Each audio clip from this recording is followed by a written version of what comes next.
जय हिंद मेरे प्यारे बच्चों, नमस्कार। प्यारे बच्चों, आज मैं वीडियो उन बच्चों के लिए बना रहा हूँ जिन्होंने सच में बहुत मेहनत की, कोई कभी नहीं छोड़ी, लेकिन पेपर में शायद प्रेशर को हैंडल नहीं कर पाए और इसलिए उनका पेपर ख़राब हुआ और लायक होते हुए भी, मेहनत करते हुए भी सफलता को नहीं पा पाए।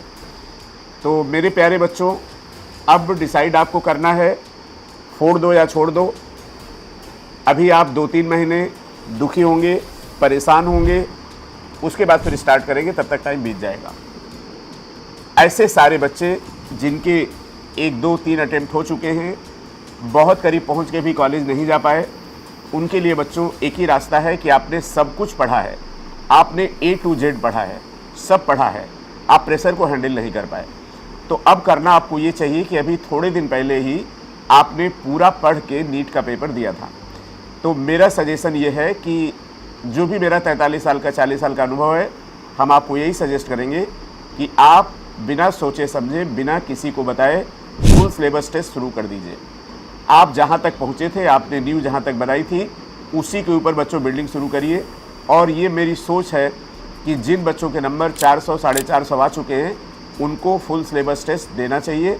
आप पेपर दीजिए, पेपर में गलती करिए, एनालाइज करिए, पेपर दीजिए, पेपर में गलती करिए, एनालाइज करिए, और कोई ऐसी एक टेस्ट सीरीज चूज करिए जो आपको एनसीईआरटी पढ़ने के लिए बाध्य करे।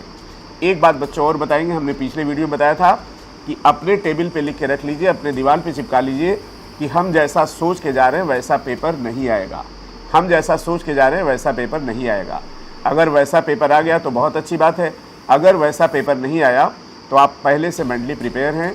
आप एनसीईआरटी की कोई लाइन मत छोड़िए, आप एक्सरसाइज भी मत छोड़िए, आप एग्जामिनर के सवाल भी लगाइए। हम लोग भी इन सारी चीज़ों को अपनी टेस्ट सीरीज में इंक्लूड करेंगे।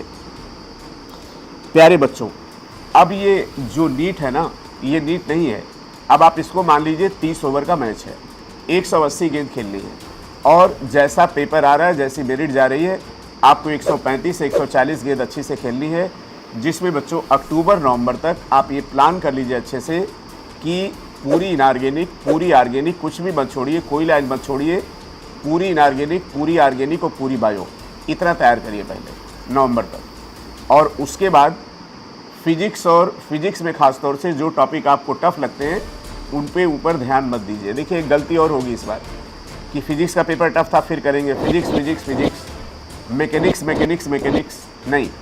आप मॉडर्न फिजिक्स करिए, हीट करिए, जो जो आसान आसान टॉपिक है, और मैक्सिमम स्कोर करने की कोशिश करिए बायो और केमिस्ट्री में। जहाँ तक बच्चों बायो की बात है, हम आपको प्रॉमिस करते हैं कि रैपिड फायर भी कराएंगे, और अभी आपकी बायो की क्लास यूट्यूब पे शुरू करा देंगे।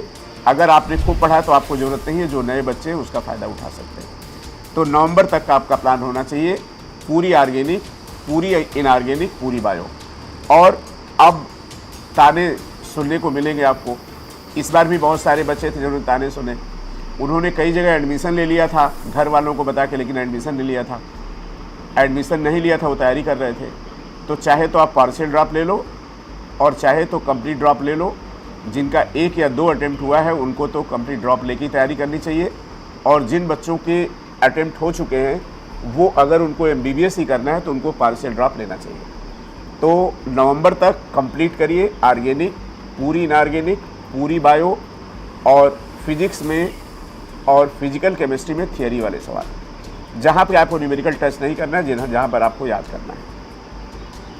तो अब आपके लिए एक विकल्प है, जहाँ से छोड़ा था वहीं से शुरू करिए।